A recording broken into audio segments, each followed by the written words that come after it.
ಎಲ್ಲರಿಗೂ ನಮಸ್ಕಾರ. ಮತ್ತೊಂದು ವಿಡಿಯೋಗೆ ಸ್ವಾಗತ. ಬಿಗ್ ಬಾಸ್ ಸೀಸನ್ 11 9ನೇ ವಾರದ ಕತೆ ಕಿಚ್ಚನ್ ಜೊತೆ ಪಂಚಾಯಿತಿಯಲ್ಲಿ ಕೆಲವರಿಗೆ ನ್ಯಾಯ, ಇನ್ನು ಕೆಲವರಿಗೆ ಅನ್ಯಾಯ ಆಯ್ತಾ? ಈ ಪಂಚಾಯಿತಿ ಪಾರ್ಶಾಲಿಟಿಯಿಂದ ಕೂಡಿತ್ತಾ? ಕೆಲವರು ಕಣ್ಣಿಗೆ ಸುಣ್ಣ, ಇನ್ನು ಕೆಲವರಿಗೆ ಬೆಣ್ಣೆ ಆಗಿತ್ತಂತ ತುಂಬಾ ಕಮೆಂಟ್ಸ್ ಬರ್ತಾ ಇದೆ. ಈ ಪಂಚಾಯಿತಿಯಲ್ಲಿ ಖಂಡಿತವಾಗ್ಲೂ ಮಂಜಣ್ಣನಿಗೆ ತುಂಬಾ ಮೆಚ್ಚುಗೆ ಸಿಕ್ತು. ಕಿಚ್ಚ ಸರ ಕೆಲವು ಸಲ ಹೇಳ್ತಾ ಇದ್ರು ಏನಂತ, ಮಂಜಣ್ಣ ನೀವು ಕ್ಯಾರೆಕ್ಟರ್ ಆಗಲಿ, ನಿಮ್ಮ ಆಕ್ಟಿಂಗ್ ಆಗಲಿ, ನಮ್ಮ ಮ್ಯಾನರಿಸಮ್ ಆಗಲಿ, ಅದು ಕೊಟ್ಟಿರೋ ಒಂದು ರಾಜನ ಕ್ಯಾರೆಕ್ಟರ್ ತುಂಬಾ ಅದ್ಭುತವಾಗಿತ್ತು. ಕೇವಲ ಉಸ್ತುವಾರಿ ಅಂತ ಬಂದಾಗ ಮಾತ್ರ ಇಂದು ಕಳಪೆ ಬಂತು. ಇನ್ನೆಲ್ಲ ಬಿಟ್ರೆ ಸೂಪರ್ ಆಗಿ ಮಾಡಿದ್ರೆ, ತುಂಬಾ ಚೆನ್ನಾಗಿ ಮಾಡಿದ್ರೆ ಅಂತ ತುಂಬಾನೇ ಕಿಚ್ಚ ಸರ್ ಮಂಜಣ್ಣ ಮೆಚ್ಕೊಂಡ್ರು. ಅದೇ ಮೋಕ್ಷದ ವಿಷಯ ಅಂತ ಬಂದಾಗ ಕಿಚ್ಚ ಸರ್ ಅಷ್ಟು ಅಡ್ರೆಸ್ ಮಾಡ್ಲಿಲ್ಲ. ಏನಕ್ಕಂದ್ರೆ ಅವ್ರ ಕ್ಯಾರೆಕ್ಟರ್ ಹಾಗೆ ಇತ್ತು. ನೀವು ಕ್ಯಾರೆಕ್ಟರ್ ಅಲ್ಲಿ ಇದ್ರ ನಿಮ್ಗೆ ಬಿಗ್ ಬಾಸ್ ಏನಂತ ಹೇಳ್ಕಳ್ಸಿದ್ರು, ಆ ಕ್ಯಾರೆಕ್ಟರ್ ಅದೇ ರೀತಿ ಮಾಡ್ತಾ ಇದ್ರ ಅಂತ ಪ್ರಶ್ನೆ ಮಾಡಿದಾಗ ಕಿಚ್ಚ ಸರ್ ಮೋಕ್ಷತ್ ಅವರೇ ಡೈರೆಕ್ಟ್ ಆಗಿ ಇಲ್ಲ ಸರ್, ನಾನು ಕ್ಯಾರೆಕ್ಟರ್ ಇಂದ ಹೊರಗಡೆ ಬಂದಿದ್ದೆ ಅಂತ ಹೇಳಿದ್ರು. ಆಕ್ಚುಲಿ ಎವಿಡೆಂಟ್ ಆಗಿ ಹಾಗೆ ಕಾಣ್ತಾ ಇತ್ತು. ಇನ್ನು ಅದಾದ್ಮೇಲೆ ಕಳಪೆ ಉತ್ತಮ ಅಂತ ಬಂದಾಗ ಉತ್ತಮ ಅಂತ ಕಳಪೆನೆ ಜಾಸ್ತಿ ಬಂದಿದೆ ನಮ್ಮ ಮೋಕ್ಷತವರಿಗೆ. ಮಂಜಣ್ಣಿಗೆ ಮತ್ತು ಮೋಕ್ಷತರಿಗೆ ವೀಕ್ ಬಂದ್ರು ಅಲ್ಲಿ ಕಳಪೆ ಅಂತ ಪ್ರೋಟ್ರ್ ಆಗಿದ್ರೆ ಮೋಕ್ಷತೆಗೆ ಮಾತ್ರ. ಇದರಿಂದ ಬಂದಾಗ ಯಾಕೆ ಅಂದ್ರೆ ಅದನ್ನ ಹೇಳ್ತೀನಿ ನೋಡಿ, ಕಿಚ್ಚ ಸರ್ ತುಂಬಾ ಮೆಚ್ಕೊಂಡ್ರು ಮಂಜಣ್ಣನ. ಅದೇ ಮೋಕ್ಷತೆ ಬಂದಾಗ ಆ ವಿಷಯ ಬರ್ಲಿಲ್ಲ. ಆದ ಕಾರಣ ಮತ್ತೆ ಈ ಪಂಚಾಯತಿಯಲ್ಲಿ ಆದಾಗ ಕೆಲವು ಪ್ರಶ್ನೆಗಳು ಮರ್ತೇ ಬಿಟ್ರ ಕಿಚ್ಚ ಸರ್ ಅನ್ಸ್ತು. ಯಾಕಂದ್ರೆ ಒಂದು ಹನುಮಂತ ಒಂದು ಮಾತಿನ ಬಗ್ಗೆ ಬಂದಾಗ ಮಂಜಣ್ಣ ಮೆಟ್ತಂಡು ಆ ಪದ ಯೂಸ್ ಮಾಡಿದ್ರಲ್ಲ, ಆ ಪದ ಅದ್ರ ಬಗ್ಗೆ ಡಿಸ್ಕಸ್ಸೇ ಆಗ್ಲಿಲ್ಲ. ಅದಾದ್ಮೇಲೆ ಇನ್ನು ಪಂಚಾಯತಿಯಲ್ಲಿ ಏನೇನಾಯ್ತು, ಯಾರ್ಯಾರ ಬಗ್ಗೆ ಏನೆಲ್ಲ ಮಾತಾಡಿದ್ರು, ಮತ್ತೆ ಪಂಚಾಯತಿ ನಿಜವಾಗ್ಲೂ ಪಾರ್ಶಾಲಿಟಿನ ಕೂಡಿತ್ತಾ ಇಲ್ವಾ? ಅದಾದ್ಮೇಲೆ ಕಿಚ್ಚ ಸರ್ ಈ ರೀತಿ ಮಾತುಗಳು ಮಾತಾಡಬೇಕಾದ್ರೆ ಕೆಲವರು ಮಾತ್ರ ಪಾಯಿಂಟ್ ಔಟ್ ಮಾಡಿ ಮಾತಾಡ್ತಾರಂತ ಈ ಕಮೆಂಟ್ಸ್ ಮಾಡೋರಿಗೆ ಏನ್ ಹೇಳ್ಬೇಕು? ಓವರ್ ಆಲ್ ಆಗಿ ನೋಡಿದಾಗ ಈ ಎಪಿಸೋಡ್ ಹೇಗಿತ್ತು ಅಂತೆಲ್ಲ ಮಾತಾಡೋಣ. ದಯವಿಟ್ಟು ಚಾನಲ್ ಯಾರನ್ನ ಹೊಸ ನೋಡ್ತಾ ಇದ್ರೆ ಮಿಸ್ ಮಾಡ್ದೇನೆ ಸಬ್ಸ್ಕ್ರೈಬ್ ಮಾಡಿ, ಲೈಕ್ ಮಾಡಿ, ಶೇರ್ ಮಾಡಿ. ಮೊದಲನೇದಾಗಿ ಎಪಿಸೋಡ್ ಶುರುವಾಗದೇನೆ ಕಳಪೆ ಉತ್ತಮ ಅಂತ ಬಂದಿರುತ್ತೆ. ನಂಗೆ ಮೊನ್ನೆನೆ ಗೊತ್ತಿರುತ್ತೆ ಕಳಪೆ ಯಾರು ಕೊಟ್ಟಿದ್ದಾರೆ ಮೋಕ್ಷಿತವರ್ಗಂತ. ಉತ್ತಮ ಅಂತ ಬಂದಾಗ ಖಂಡಿತವಾಗ್ಲೂ ಬಿಗ್ ಬಾಸ್ ಸೀಸನ್ 11ರಲ್ಲಿ ಒಂದು ವರಸ್ಟ್ ಡಿಸಿಷನ್ ಅಂತ ಹೇಳ್ಬೋದು. ಉತ್ತಮ ಧನರಾಜ್ ಕೊಟ್ಟಿದ್ದು ಐಶ್ವರ್ಯ ಅವರಿಗೆ. ಐಶ್ವರ್ಯ ಅವರೇ ಏನ್ ಆಟ ಆಡಿದ್ರು ಏನೇ ಗೊತ್ತಿಲ್ಲ, ನಾವು ನೋಡೋರ್ ಕಣ್ಣಿಗೆ ಒಂಚೂರು ಗೊತ್ತಾಗಲ್ಲ. ಅಲ್ಲ ಅಲ್ಲಿ ತ್ರಿವಿಕ್ರಮ್ ಆಗ್ಲಿ, ಇಲ್ಲ ಮೋಕ್ಷತ ಆಗ್ಲಿ, ಮಂಜಣ್ಣ ಆಗ್ಲಿ, ಸುರೇಶ್ ಆಗ್ಲಿ, ಇವರೆಲ್ಲ ಚೆನ್ನಾಗಿ ಆಡಿದ್ದಾರೆ. ಹೌದು, ಮೋಕ್ಷತ ಕೆಲವು ಸಲ ಎಡುರಿರ್ಬೋದು, ಬಟ್ ಅದ್ರಲ್ಲಿ ಏನಾಗುತ್ತಂದ್ರೆ ಆ ರಾಣಿ ಕ್ಯಾರೆಕ್ಟರ್ ಅಲ್ಲಿ ಅಷ್ಟು ಜನ ಎದುರು ಹಾಕೊಂಡು ಆಟ ಆಡಿದ್ರು, ಅವ್ರು ಕೊಟ್ರು ಬೇಜಾರಾಗ್ತಿರಲ್ಲ ಉತ್ತಮ. ಯಾಕಂದ್ರೆ ಏನೋ ಒಂದ್ ಮಾಡಿದ್ರೆ ಬಿಡಿ, ಈ ವಾರ ಒಂದು ಉಸ್ತುವಾರಿ ತಗೊಂಡಾಗ್ಲಿ, ಇನ್ನೊಂದೇನಾಗ್ಲಿ, ಏನೇ ಆಗ್ಲಿ ಆಟ ಆಡಿದಾರೆ ರಾಣಿ ಗೆಟಪ್ ಅಲ್ಲಿ. ಅಟ್ಲೀಸ್ಟ್ ಅವ್ನ ಎದುರು ಹಾಕೊಂಡ್ರೆ ಉತ್ತಮ ಕೊಟ್ಟಿರೋ ಅಂತ ಬೆಸ್ಟ್ ಅನ್ಬೋದಾಗಿತ್ತು. ಬಟ್ ಹೋಗಿ ಐಶ್ವರ್ಯ ಕೊಡ್ತಾರೆ ನಮ್ಮ ಧನರಾಜ್ ಅವರು. ಕನ್ಫ್ಯೂಸ್ ಧನರಾಜ್ ಅಂತ ಹೇಳ್ಬೋದು. ಅವ್ರು ಇನ್ನೂ ಬರ್ತಾ ಈ ವಾರ ಕ್ಯಾಪ್ಟನ್ ಬೇರೆ ಆಗ್ತಾರೆ. ಈ ವಾರ ಕ್ಯಾಪ್ಟನ್ ಅಲ್ಲಿ ಏನೇನಲ್ಲ ಅನಾಹುತ ಆಗುತ್ತೋ ಗೊತ್ತಾಗಲ್ಲ ಗ್ಯಾರಂಟಿ. ಅವ್ರ ಡಿಸಿಷನ್ ಮೇಲೆ ತುಂಬಾನೇ ಬದಲಾವಣೆ ಆಗುತ್ತೆ ಆಮೇಲೆ. ಅದಕ್ಕೆ ಈ ಎಪಿಸೋಡ್ ಅಲ್ಲಿ ಬೇರೆ ಧನರಾಜ್ ಅವ್ರಿಗೆ ನೀವು ಗತ್ತಾಗಿರ್ಬೇಕು, ಕೆಂಪೇಗೌಡ ಆಗಿರ್ಬೇಕು ಅಂತ ಹೇಳಿ ಹೇಳಿದರೆ ಕಾದ್ ನೋಡ್ಬೇಕು ಯಾವ ರೀತಿ ಇರುತ್ತಂತ. ತುಂಬಾ ಅಂದ್ರೆ ತುಂಬಾ ಬೇಜಾರಾಯ್ತು. ತ್ರಿವಿಕ್ರಮ್ ಎಷ್ಟು ಚೆನ್ನಾಗಿ ಆಟ ಆಡಿದ್ದಾರೆ. ಅದಾದ್ಮೇಲೆ ಮಂಜಣ್ಣ ಕ್ಯಾರೆಕ್ಟರ್ ಎಷ್ಟು ಚೆನ್ನಾಗಿ ಇನ್ವಾಲ್ವ್ ಆಗಿದ್ದಾರೆ. ನಮ್ಮ ಗೋಲ್ಡ್ ಸುರೇಶ್ ಅವರು ಕೂಡ ಕ್ಯಾರೆಕ್ಟರ್ ತುಂಬಾ ಇನ್ವಾಲ್ವ್ ಆಗಿದ್ರು. ಭವ್ಯ ಅವರು ಟಾಸ್ಕ್ ಆಡಿದ್ದಾರೆ. ಇಂತ ಕೆಲವು ಜನ ನೋಡಿದಾಗ ತುಂಬಾ ಜನ ಎವಿಡೆಂಟ್ ಆಗಿ ಕಾಣ್ತಾ ಇದಾರೆ, ಆಟ ಆಡಿದ್ದಾರೆ, ಎಲ್ಲ ಮಾಡಿದ್ದಾರೆ ಅಂತೇಳಿ. ಅದ್ ಬಿಟ್ಬಿಟ್ಟು ಆ ಟೀಮ್ ಅಲ್ಲಿ ಸುಮ್ಮನೆ ವೇಸ್ಟ್ ಕ್ಯಾಂಡಿಡೇಟ್ ಆಗಿರೋ ತಗೊಂಡೋಗಿ ಐಶ್ವರ್ಯ ಉತ್ತಮ ಕೊಡ್ತಾರೆ ಅಂದ್ರೆ ಏನ್ ಹೇಳ್ಬೇಕು ಅರ್ಥನೇ ಆಗ್ಲಿಲ್ಲ. ತುಂಬಾ ಶಾಕ್ ಆಯ್ತು ನನಗಂತೂ ಆ ಉತ್ತಮ ಕೊಟ್ಟಾಗ. ಇನ್ನಾದ್ಮೇಲೆ ಕಿಚ್ಚ ಸರ್ ಬರ್ತಾರೆ ಎಪಿಸೋಡ್ಗೆ. ಕಿಚ್ಚ ಸರ್ ಎಪಿಸೋಡ್ ಬಂದ್ಮೇಲೆ ಫಸ್ಟ್ ಮಾತಾಡ್ಸದೆ ತ್ರಿವಿಕ್ರಮ್ ಅವ್ರನ್ನ ಮತ್ತು ಭವ್ಯಗೌಡ ಅವ್ರನ್ನ. ಭವ್ಯಗೌಡ ಜಿಲೇಬಿ ಬಗ್ಗೆ ಮಾತಾಡ್ತಾರೆ. ಇಲ್ಲಿ ಜಿಲೇಬಿ ಬಗ್ಗೆ ಮಾತಾಡ್ಲೇಬೇಕು. ಏನಕ್ಕಂದ್ರೆ ಜಿಲೇಬಿ ತಿಂದಿರ್ತಾರೆ, ಬಟ್ ಆಲ್ರೆಡಿ ತಿಂದ್ಬಿಟ್ಟಿದ್ದಾರೆ, ಇನ್ನು ಏನು ಮಾಡಕ್ಕಾಗಲ್ಲ ಅದನ್ನ.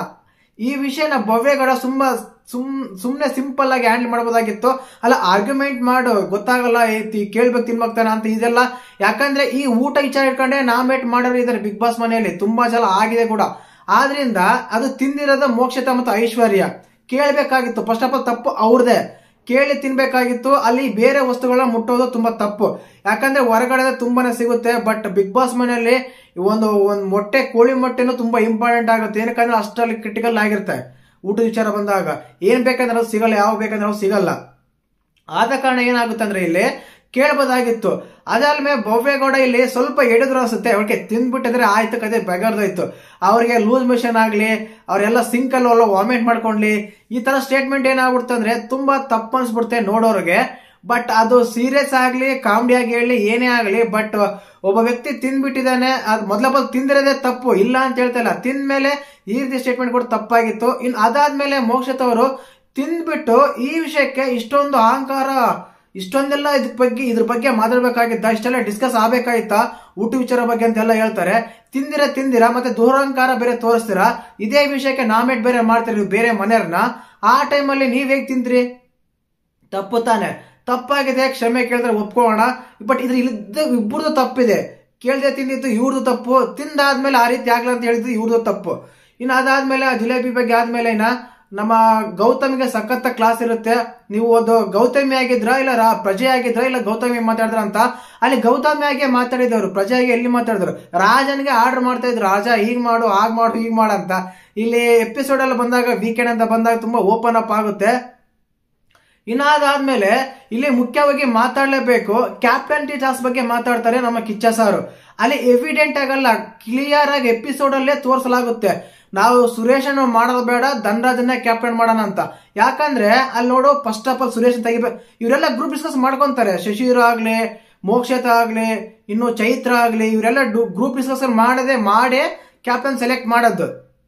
ಅದನ್ನೇ ಕಿಚ್ಚ ಸರ್ ಕೇಳ್ತಾರೆ. ಬಟ್ ಇವ್ರು ಒಪ್ಕೊಂಡಲ್ಲ, ಅಲ್ಲೆಲ್ಲ ಮಾಡಿರ್ತಾರೆ. ವೀಕೆಂಡ್ ಅಂತ ಬಂದ್ಮೇಲೆ ಒಪ್ಕೊಳಲ್ಲ.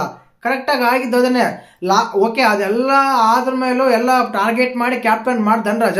ಬಟ್ ಕಿಚ್ಚ ಸರ್ ಕೇಳಿದಾಗ ಸುರೇಶ್ ಅವ್ರನ್ನ ಬ್ಯಾಡ್ ಅಂತ ಹೇಳಿದ್ದು ಮೋಕ್ಷತೆನೆ, ಬೇರೆ ಯಾರು ಅಲ್ಲ. ಮೋಕ್ಷತೆನೆ ಎವಿಡೆಂಟ್ ಆಗಿ ಕ್ಲಿಯರ್ ಕಟ್ ಆಗಿ ಹೇಳ್ತಾರೆ, ಸುರೇಶನನ್ನ ಮಾಡೋದು ಬೇಡ, ಅವ್ರು ಗೊತ್ತಲ್ಲ, ಅವ್ರ ಕಡೆ ಇರ್ತಾರೆ. ಅದೇ ಮಂಜನ ಕಡೆ ತ್ರಿವಿಕ್ರಮ್ ಕಡೆ ಇರ್ತಾರೆ, ಅವ್ರ ಗ್ರೂಪ್ ಅವ್ರು ಮಾಡೋದು ಬೇಡ. ಓಕೆ, ಧನರಾಜ್ ಇವ್ರ ಗ್ರೂಪೇ, ಬಟ್ ನ್ಯಾಯವಾಗಿರೋ ಧನರಾಜ್ ಒಬ್ಬರೇ ಅಂತ ಬಿಗ್ ಬಾಸ್ ಮನೆಯಲ್ಲಿ. ಆದ ಕಾರಣ ಅವ್ರನ್ನೇ ಮಾಡೋಣ ಅಂತ ಹೇಳಿ ಮೋಕ್ಷತ್ ಅವ್ರು ಎವಿಡೆಂಟ್ ಆಗಿ ಹೇಳ್ತಾರೆ, ಕ್ಲಿಯರ್ ಕಟ್ ಆಗಿ ಗೊತ್ತಾಗುತ್ತೆ ಎಪಿಸೋಡ್ ಅಲ್ಲಿ. ಮತ್ತೆ ಕಿಚ್ಚ ಸರ್ ಬಂದಾಗ ಆ ರೀತಿಯನ್ನು ಮಾಡಿಲ್ಲ ಸರ್, ಆ ರೀತಿ ನಾವು ಮಾತಾಡಿಲ್ಲ ಸರ್, ಅದೇ ಡಿಸ್ಕಷನ್ ಆಗಿಲ್ಲ ಸರ್ ಅಂತ ಹೇಳ್ತಾರೆ. ಇಲ್ಲಿ ಇದಾಗುತ್ತೆ. ಇನ್ನ ಧನರಾಜ್ ಅವ್ರ ಕ್ಯಾಪ್ಟನ್ ಆಗಿರೋದಕ್ಕೆ ಕಿಚ್ಚ ಸರ್ ಕೇಳ್ತಾರೆ ಅವ್ರಿಗೆ, ನೀವು ನ್ಯಾಯವಾಗಿ ಕ್ಯಾಪ್ಟನ್ ಆಗಿದ್ರ ಅಂದಾಗ, ಇಲ್ಲ ಸರ್, ಎಲ್ಲೋ ನನ್ನ ಕ್ಯಾಪ್ಟನ್ ಟಾಸ್ಕ್ ಆಡೋಕೆ ನಾನು ಏನು ಮಾಡಿಲ್ಲ, ಸುಮ್ನೆ ಮನೆ ಎಲ್ಲರೂ ಸೇರಿ ಕೊಟ್ಟಿದ್ದಾರೆ ಅನ್ಸುತ್ತೆ ಅಂದ್ರೆ ಆ ಮಾತು ಉಳಿಸ್ಕ ಕ್ಯಾಪ್ಟನ್ಗೆ ಅಂದ್ರೆ ಹೆಂಗಿರ್ಬೇಕಂತೇಳಿ ಎಲ್ಲರಿಗೂ ತೋರ್ಸ್ಬೇಕು ನೋಡು ಅಂತ ಹೇಳಿ ಕಿಚ್ಚ ಸರ್ ಹೇಳ್ತಾರೆ. ತುಂಬಾ ಆಗುತ್ತೆ ಈ ವಾರ ಧನರಾಜ್ ಅವ್ರಿಗೆ ಅಂತ ಹೇಳ್ಬೋದು. ಇನ್ನು ಅದಾದ್ಮೇಲೆ ಉತ್ತಮ ಅಂತ ಕಳಪೆ ಬಂದಾಗ ಆಲ್ಮೋಸ್ಟ್ ಆಲ್ ಇಬ್ರಿಗೂ ಸೇಮ್ ಬರ್ತವೆ. ಮಂಜಣ್ಣಿಗೆ ಮತ್ತು ನಮ್ಮ ಮೋಕ್ಷತವರಿಗೆ 5 ಜನ ಕೊಟ್ಟಿರ್ತಾರೆ. ಒಂದ್ ವೇಳೆ ಕಂಪೇರ್ ಟು ಮೋಕ್ಷತ ಅಂದ್ರೆ ಮಂಜಣ್ಣ ಉತ್ತಮ. ಕಾರಣ ಇಷ್ಟನೇ, ಅವ್ರ ತಂಡದವರೇ ಗೌತಮಿ ಒಬ್ರು ಕೊಟ್ಟಿದ್ರು ಉತ್ತಮ ಕಳಪೆ ಕೊಟ್ಟಿದ್ರು ತುಂಬಾ ಇದಾಗ್ತಾ ಇತ್ತು. ಬಟ್ ಗೌತಮಿ ಉತ್ತಮ ಸುರೇಶ್ ಅವ್ರು ಕೊಡ್ತಾರೆ, ತ್ರಿವಿಕ್ರಮ್ ಅವರು ಸುರೇಶ್ ಕೊಡ್ತಾರೆ, ಶಶಿರ್ ಅವ್ರು ಯಾರು ಕೊಟ್ಟಿರ್ತಾರೋ ಮೋಕ್ಷಿತ ಅವ್ರು ಅವ್ರಿಗೆ ಕೊಡ್ತಾರೆ. ಒಟ್ಟು ಇಲ್ಲಿ ಎಕ್ಸ್ಚೇಂಜ್ ತುಂಬಾ ಆಗ್ತಾ ಇತ್ತು. ಬಟ್ ಈ ಸಲ ಮಾತ್ರ ಗೌತಮಿ ಅವ್ರು ಆಟ ಚೇಂಜ್ ಬದಲಾಯಿಸ್ಕೊಂಡ್ರು. ಏನಕ್ಕಂದ್ರೆ ಉತ್ತಮ ಅಂತ ಬಂದಾಗ ಮಂಜಣ್ಣ ಕೊಡ್ದಾನೆ ಸೀದಾ ಗೋಲ್ಡ್ ಸುರೇಶ್ ಕೊಡ್ತಾರೆ. ಇದಕ್ಕಿಂತ ಮುಂಚೆ ಪಂಚಾಯತ್ ಇಷ್ಟೆಲ್ಲ ಆಗಿರುತ್ತೆ. ಇಷ್ಟೆಲ್ಲ ಆದ್ಮೇಲೂ ಕೂಡ ನಮ್ಮ ಮೋಕ್ಷಿತ ಅವರು ತಗೊಂಡೋಗಿ ಶಶಿರ್ ಅವ್ರಿಗೆ ಕೊಡ್ತಾರೆ ಉತ್ತಮ. ಇಲ್ಲಿ ಗೊತ್ತಾಗುತ್ತೆ ಅವ್ರ ಗ್ರೂಪಿಸಮ್ ಏನಂತ. ಇನ್ನು ಅದಾದ್ಮೇಲೆ 3 ಜನ ಒಬ್ರಿಗೆ ಓಟ್ ಹಾಕ್ತಾರೆ ಮಂಜಣ್ಣಂಗೆ ಕಳಪೆ ಅಂತ ಬಂದಾಗ. ಆದ ಕಾರಣ ಇದೇ ರೀತಿಯಾಗಿ ಎಪಿಸೋಡ್ ಆಗಿತ್ತು. ಇನ್ನ ಆ ಕೆಲವು ಪದಗಳಂದ್ರೆ ಇಲ್ಲಿ ಮಂಜನಿಗೆ ಸ್ವಲ್ಪ ಸಾಫ್ಟ್ ಆಗಿ ಹೇಳಿದ್ರು, ಅದಾದ್ಮೇಲೆ ರಜತ್ ಅವ್ರಿಗೆ ಸ್ವಲ್ಪ ಹಾರ್ಡ್ ಆಗಿ ಹೇಳಿದ್ರು. ಅವರು ಮಾತಾಡಿದ ಕೂಡ ತಪ್ಪು. ಯಾಕೆಂದ್ರೆ ಅವ್ರು ಬಿಗ್ ಬಾಸ್ ಮನೆಗೆ ನೀವ್ ಏನ್ ಆಟ ಆಡ್ತಾ ಇಲ್ಲ, ನನ್ನ ಕರ್ಸಿದಾರೆ ಅಂತ ಹೇಳಿದ್ಕೆ ಈ ಮಾತಿಗೆ ಕಿಚ್ಚ ಸರ್ ತುಂಬಾ ಗರಂ ಆಗ್ತಾರೆ. ಕಾರಣ ಇಷ್ಟೇನೆ, ಯಾರು ಹೇಳಿದ್ ನಿಮ್ಗೆ ಆ ರೀತಿ ಕರ್ಸಿದಾರ ಅಂತ ಯಾರು ಹೇಳಿದ್ ಅಂತ ಹೇಳಿ. ಹೌದದು ನಿಜನೇ, ಆ ರೀತಿ ಎಲ್ಲ ಮಾತಾಡಬಾರ್ದು. ಇನ್ಮೇಲೆ ಶುರುವಾಗುತ್ತೆ ನಮ್ಮ ಮಂಜುಗೆ ಮತ್ತೆ ಆಮೇಲೆ ರಜತ್ ಅವ್ರಿಗೆ ಖಂಡಿತವಾಗ್ಲೂ ಶುರುವಾಗುತ್ತೆ. ಓವರ್ ಆಲ್ ಆಗಿ ನೋಡಿದಾಗ ಬೊಬ್ಬೇಗೌಡನ ಅವಾಗ ಅದೇ ಟೀಸಿಂಗ್ ಮಾಡ್ತಾ ಇದ್ರು ಕಿಚ್ಚ ಸರ್. ಅದು ನೋಡಕ್ಕೆ ತುಂಬಾ ಕ್ಯೂಟ್ ಆಗಿದೆ ಇತ್ತು. ಇಲ್ಲಿ ಮೋಕ್ಷಿತ ಅವ್ರು ಮಾತಾಡ್ಬೇಕಾದ್ರೆ ನೀವು ಹಿಂಗೇ ಮಾತಾಡ್ತೀರ, ಆರಾಮಾಗಿ ಮಾತಾಡಿ ಏನು ಆಗಲ್ಲ ಅಂತೇಳಿ ಒಂದು ಸಲಹೆ ಕೊಡ್ತಾರೆ. ಓವರ್ ಆಲ್ ಆಗಿ ಪಂಚಾಯತಿಯಲ್ಲಿ ನೋಡಿದಾಗ ಮೋಕ್ಷಿತ ಅವರಿಗೆ ತುಂಬಾ ಸಿಕ್ಕಿದ್ದು ನೆಗೆಟಿವ್, ಪಾಸಿಟಿವ್ ಅಂತೂ ಇಲ್ಲ. ಮಂಜಣ್ಣಿಗೆ ಈಕ್ವಲ್ 50-50 ಅನ್ಸ್ಬೋದು. ಯಾಕಂದ್ರೆ ಮೋಕ್ಷಿತ ಅವರು ಒಪ್ಕೊಂತಾರೆ, ನೀವು ಕರೆಕ್ಟ್ ಆಗಿ ಆಟ ಆಡಿದ್ರೆ ಅಂದ್ರೆ 50-50 ಅಂತ, ಅರ್ಧ ಆಡಿದ್ರೆ ಅರ್ಧ ಆಡಿಲ್ಲ ಅಂತ. ಈ ಟೈಮಲ್ಲಿ ನೆಗೆಟಿವ್ ಅನ್ಸೋದು, ನೆಗೆಟಿವ್ ಸಿಗೋದು ಗ್ಯಾರಂಟಿ ಸಹಜನೇ. ಔಟಿ ಮಾರಿ ಅವ್ರು ನೆಗೆಟಿವ್ ಕೊಡ್ತಾರೆ ಅಂತ ಅಲ್ಲಿ ಅರ್ಥ ಮಾಡ್ಕೋಬೇಕು ಯಾವ ರೀತಿ ಇರುತ್ತೆ ಅಂತ ಹೇಳಿ. ರಜತ್ ಅವರ ಮಾತು ಇನ್ನೂ ಹಿಡಿತಾ ಬಂದಿಲ್ಲ, ಬರೋದು ಇಲ್ಲ ಅನ್ಸುತ್ತೆ. ಅವ್ರು ಇರೋದು ಹಾಗೆ ನೋಡ್ಬೇಕೆ ಮುಂದಿನ ದಿನಗಳಲ್ಲಿ ಆಟ ಹೇಗಿರುತ್ತಂತ. ಫಿಸಿಕಲ್ ಟಾಸ್ಕ್ ಮಾತ್ರ ಆಡಬಲ್ರು, ನಾಲೆಡ್ಜ್ ಅಂತ ಬಂದಾಗ ಸ್ವಲ್ಪ ಕಡಿಮೆನೆ ಅನ್ಸುತ್ತೆ. ಕಾದು ನೋಡ್ಬೇಕು. ಓವರ್ ಆಲ್ ಆಗಿ ನಿಮ್ಗೆ ಎಪಿಸೋಡ್ ನೋಡಿದಾಗ ಮತ್ತೆ ಕಿಚ್ಚ ಸರ ಮಾತುಗಳ ಪ್ರಶ್ನೆಗಳು ಯಾವುವು, ನಿಮ್ಗೆ ಯಾವ ರೀತಿಯಾದ ಒಂದು ಪಂಚಾಯತಿ ಅನ್ಸುತ್ತೆ ಅಂತ ಕಮೆಂಟ್ ಮಾಡಿ. ಹಾಗೇನೆ ವಿಡಿಯೋ ಇಷ್ಟ ಆದ್ರೆ ಲೈಕ್ ಮಾಡಿ, ಶೇರ್ ಮಾಡಿ, ಸಬ್ಸ್ಕ್ರೈಬ್ ಮಾಡಿ. ಜೈ ಹಿಂದ್, ಜೈ ಕರ್ನಾಟಕ ಮಾತೆ.